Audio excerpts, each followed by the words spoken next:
So bayan haka ranar 27 din nan muna hanyar zuwa gidan gaisuwa na Aminu S Bono, muna hanyar zuwa gidan sadaka. Motar mu ɗaya da Ciyaman Dauda Kahutu Rarara saboda sun biyo gida sun zo sun ɗauke ni.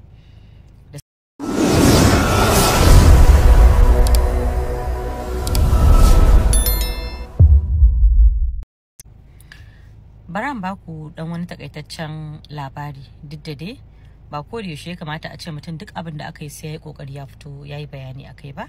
Assalamu alaikum warahmatullahi ta'ala barakatuh, barkamu da warhaka.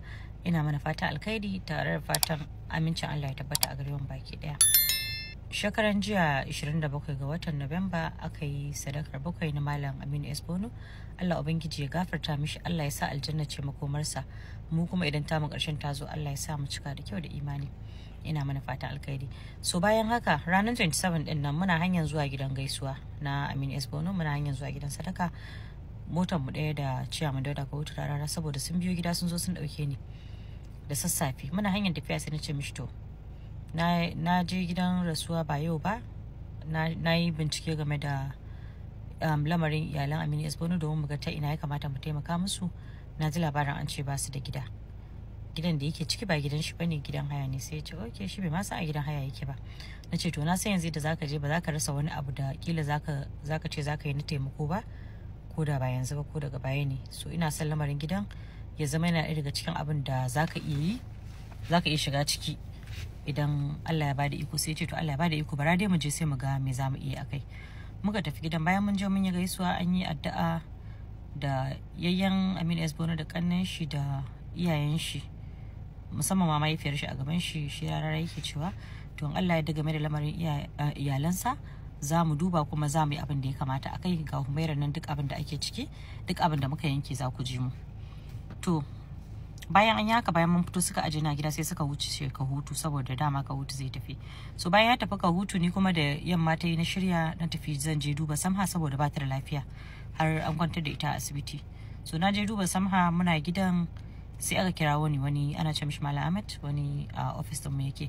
Sai ya ce min ga sakonin Ciyaman ya bada a kawo miki gida, ga na a kofar gidanku. Sai na ce mishi bana nan, amma ka bada aje ma a gidan idan da zan karba. Sai na ce mishi sakon na menene? Sai ya ce min takarda ne. Sai na ce mishi ba matsala, ka bayar a aje mu idan da zan duba koma na menene. So a hakan dai still dai muna wajen duba Samha din da ni da Zubi muna gidan. Mun je duba Samha sai muke hira da Samha, take cewa irin ai ita ma ta je gidan gaisuwa, har ma ta ce Allah da za ta dauki nauyin karatun yarsa mace, saboda hiran dai mutuwan muke da irin alkairansa da sauransu. Ta ce ta ma ta dauki nauyin makarantar yarsa mace. Sai na ce aiko da ina ga zai wahala idan ba mu zaki barwa abin nan ba, saboda yanzu akwai magana da muka yi da Ciyaman, to kuma ina tunanin har da lamarin makaratun ƴaƴan zai iya yin wani abu akai, amma dai bara mu gani. Na ce idan Allah ya sa ya shiga batun lamarin karatun ƴaƴan, so kin ga ke sai dai ki taimaka yarinyar ta wani bangaren, tunda dai ya mace ce, yar kwalliya ce, tana bukatar wasu abubuwa, sai ki rinka mata. Sai ta ce to. So muna nan dai still sai muka ga an yi postin cewar Abdulhamad ya bashi gida. Muka yi murna sosai, mun ji daɗi. Har nake ce musu, nace kin ga ɗazun nan muke magana da Ciyaman akan lamarin gidan nan, ya ce zai duba, ashe ma babu maraba ma shi zai bashi ma gida. Gashi na Abdulhamad ya bashi. To wajen da Abdulhamad ya bada gidan, to Aminu yana wajen sakataren shi Ciyaman Rarara, sai yake cewa to Ciyaman ya ce shi kuma zai ɗauki nauyin karatun 'ya'ya. So ya faɗi hakan ne saboda ya san yana ɗaya daga cikin kila abubuwan da zai iya ko kuma abubuwan da ya saba yi, tunda ba Malamin S Bono bane mutum na farko da ya rasu ba. Akwai wanda ya rasu kuma an ci gaba da ɗaukar nauyin karatun 'ya'yan shi. Ina jin yanzu mutumin ya fi shekara 2 da rasuwa in ban manta ba, wani bawan Allah ne. So bayan mun ga wannan sanarwar na Abdulhamad ya sayi gida, mun ji daɗi sosai, mun yi farin ciki saboda abun murna ne kwarai da gaske. Dole idan ka ji hakan nan a matsayin ka na mai kaunar mutum kuma mamaci ne, kullum addu'a mu dama idan mutum ya mutu za ku ji an ce Allah ubangiji ya dubi bayansa. To fa irin bayan da ake cewa a duba kenan, mutum zai samu mutane su zo su shiga su taimaki lamarin iyalan shi, wanda shine abubuwan da ya karanci a wannan zamanin.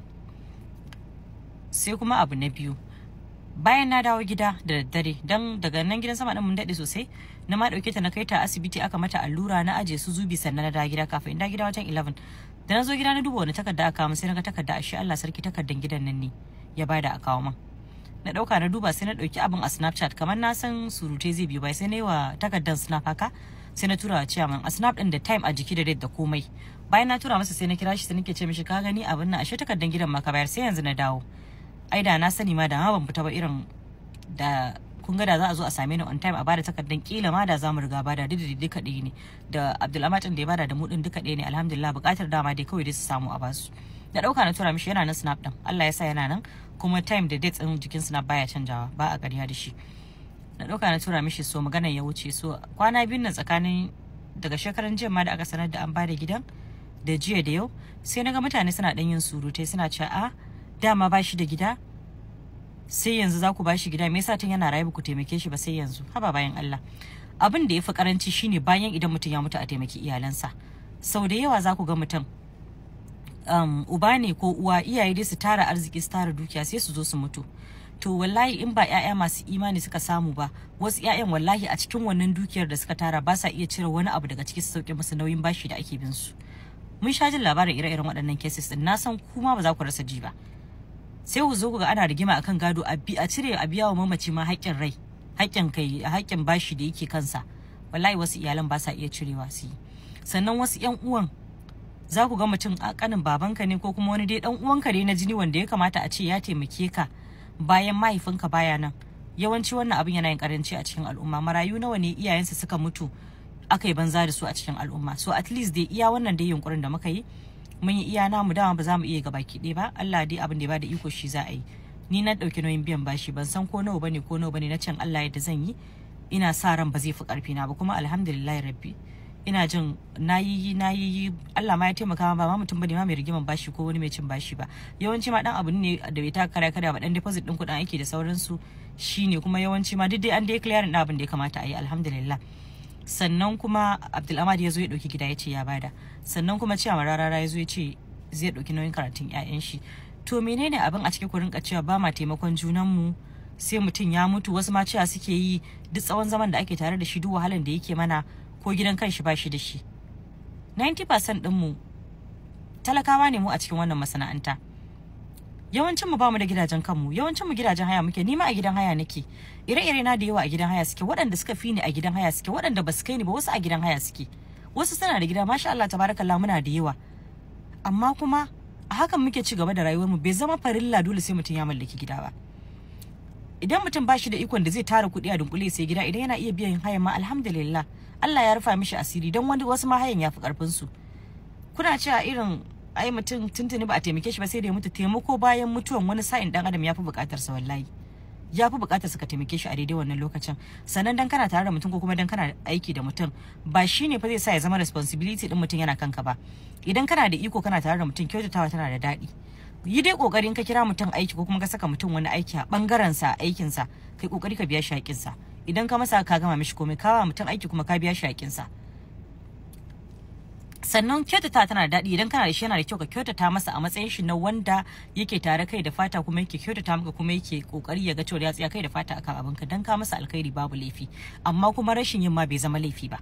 So dan ba mu taimake shi yana raye ba ku a ganin ku kenan shi baya nan ba za mu ci ga abin da muka masa ba ba za mu zo mu ce ai gashi ba kawai dai tunda Allah ya ba mu iko mun taimake shi bayan nan fa lillahi alhamdu.